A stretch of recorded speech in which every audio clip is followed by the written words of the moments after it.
पहले फोन पे से ट्रांजैक्शन हो रहा था, पहले फोन पे से पैसे ट्रांसफर हो रहे थे, पेमेंट हो रहे थे, लेकिन अचानक से अकाउंट रिलेटेड इशू आने लगा। ऐसा क्यों आ रहा है और इसे कैसे सॉल्व कर सकेंगे, कंप्लीट इंफॉर्मेशन इस वीडियो में देने वाला हूं। और इस वीडियो को देखने के बाद आपको अलग कहीं भटकना नहीं पड़ेगा, डायरेक्ट आप इस प्रॉब्लम को सॉल्व करने के लिए इधर उधर जो भी करना होगा वो आप करोगे। सबसे पहले तो ये जान लीजिए कि ये अकाउंट रिलेटेड इशू जो आ रहा, ये फोन पे अकाउंट का समस्या नहीं है। जिस फोन पे अकाउंट में अकाउंट रिलेटेड इशू बता रहा, उस फोन पे अकाउंट से अगर दूसरा बैंक अकाउंट को लिंक करके ट्रांजैक्शन करोगे तो हो जाएगा, लेकिन जिस बैंक अकाउंट में अकाउंट रिलेटेड इशू आ रहा है उससे नहीं होगा। आप किसी और यूपीआई एप्लीकेशन में भी इस बैंक अकाउंट को लिंक करके देख लेना, जैसे गूगल पे, पेटीएम या कोई और यूपीआई एप्लीकेशन में, तो यही अकाउंट रिलेटेड इशू शो होगा। अब ये अकाउंट रिलेटेड इशू क्यों शो होता है, तो ये आपका बैंक का प्रॉब्लम होता है। अब बैंक का क्या प्रॉब्लम होता है और क्यों आपका डेबिट फ्रीज किया जाता है, क्यों बैंक की तरफ से ये बंद किया जाता है जिससे आप ट्रांजैक्शन नहीं कर पाते हैं, आपके पैसे सेंड या पेमेंट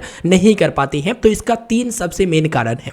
सबसे पहला बड़ा कारण यह है कि अगर आपका अकाउंट माइनर है और आपका उम्र 18 वर्ष से ऊपर हो चुका है तो आपको बैंक कहती है कि आप माइनर से नॉर्मल अकाउंट में कन्वर्ट करवा लीजिए। अगर आप नॉर्मल अकाउंट में कन्वर्ट नहीं करवाएंगे तो आप ट्रांजैक्शन नहीं कर पाएंगे और इसलिए बैंक जो है आपका ये ट्रांजैक्शन बंद कर देती है। तो आपको माइनर से नॉर्मल अकाउंट में कन्वर्ट कराने के लिए आपको ब्रांच जाना पड़ता है और ये कैसे मालूम चलेगा कि मेरा वाला में क्या दिक्कत है वो आगे मैं बताऊंगा। दूसरा सबसे बड़ा कारण है केवाईसी। अगर आपने अपने खाता में केवाईसी अपडेट नहीं किया है तो बैंक कहती है कि आप केवाईसी अपडेट करिए, उसके बाद ही आप किसी को पैसे भेज सकेंगे, यानी आपके अकाउंट से पैसा डेबिट हो पाएगा, नहीं तो नहीं हो पाएगा। और तीसरा जो सबसे बड़ा कारण है वो है यहां पर अकाउंट से ट्रांजैक्शन। अगर आपने कम समय में ज्यादा ट्रांजैक्शन किया है या कम समय में आपके अकाउंट में ज्यादा ट्रांजैक्शन आए हैं तो उससे रिलेटेड भी इशू हो सकती है, जिससे बैंक को यह संदेह हो जाता है कि कहीं ना कहीं ये स्कैम वाली ट्रांजैक्शन है या कुछ ना कुछ गड़बड़ है, तो वो तुरंत जो है डेबिट फ्रीज कर देते हैं आपके सिक्योरिटी के लिए।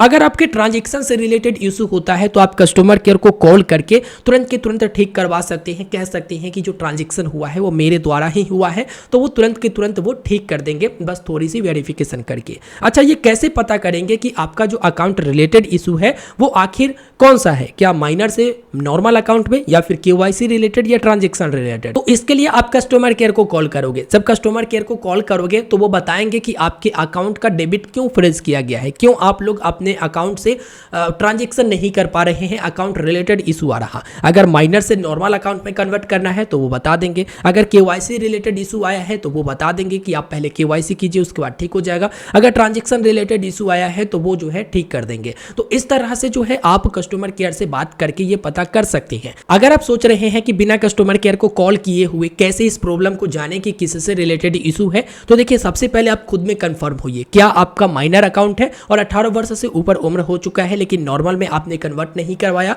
दूसरा चीज ये है कि आप अपने अकाउंट की ट्रांजैक्शन को चेक करिए कि क्या आपका ऐसा कोई ट्रांजैक्शन हुआ है जो स्कैम की तरह, फ्रॉड की तरह एक ट्रांजैक्शन होता है, जैसे तुरंत तुरंत आना, कम समय में ज्यादा पेमेंट, ज्यादा बार पेमेंट, या फिर आप किसी को ज्यादा बार कम समय में ट्रांजैक्शन किए हैं, तो इस तरह की दिक्कत हुआ है तो आप समझ जाओ कि उससे रिलेटेड है। अगर लंबे समय से आपने अपने अकाउंट पर केवाईसी कंप्लीट नहीं किया है तो समझ जाओ कि ये केवाईसी रिलेटेड इशू है। अब केवाईसी कैसे कंप्लीट करेंगे, तो आपको ब्रांच जाना पड़ता है, या फिर अगर बैंक सुविधा दे रही है कि ईमेल के थ्रू आप अपना केवाईसी कंप्लीट करवा सकते हैं, तो इस तरह से आप अपना केवाईसी डॉक्यूमेंट भेजकर ब्रांच वाले ईमेल पर आप अपना केवाईसी कंप्लीट करा सकते हैं। तो ये बैंक पर डिपेंड करता है कि कौन से बैंक में इशू आ रहा है और उस बैंक में आपको क्या सुविधा मिल रही है। तो यहाँ पर कंप्लीट मैंने जानकारी दे दिया है। इसके अलावा आपको ऐसा कोई भी इशू आपको फोन पे अकाउंट पे देखने को नहीं मिलता है। जब अकाउंट इशू लिखा जाता है तो ये आपके बैंक का ही इशू होता है, बैंक अकाउंट से जुड़ा हुआ ही इशू होता है। तो इस वीडियो में कंप्लीट जानकारी दे दिया। इधर उधर भटक के वीडियो देखने से कोई फायदा नहीं होगा, क्योंकि आपका अकाउंट का इशू है